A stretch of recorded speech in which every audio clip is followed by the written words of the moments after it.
Brigade Al-Quds Sayap Militer Jihad Islam melaporkan telah berhasil menyita drone Israel jenis Evomax.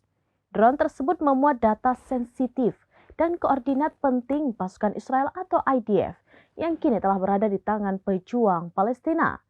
Insiden ini terjadi di tengah pertempuran sengit antar faksi perlawanan Palestina dan IDF yang terus melancarkan serangan ke Gaza.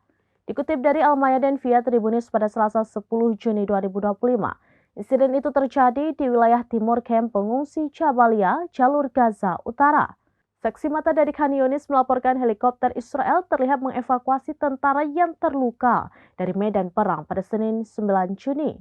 Sementara itu, Brigade Al-Qassam, sayap militer Hamas, menyatakan telah menghantam bulldozer militer Israel di wilayah Al-Manara, selatan Khan Yunis. Hamas menyebut perang ini sebagai respon keras genosida terhadap warga sipil dengan strategi yang terus diperbarui setiap hari.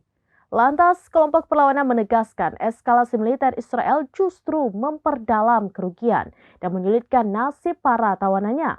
Bahkan Hamas juga menolak pernyataan Netanyahu terkait kemenangan mutlak yang dinilai sebagai ilusi belaka.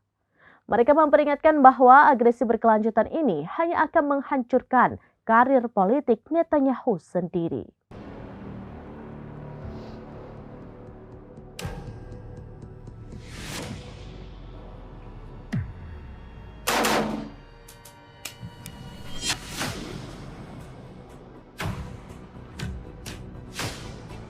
Demikian informasi terkini Syedaralun, saksikan terus beragam informasi lainnya. Jawab, like, dan share seluruh akun serampinis.com.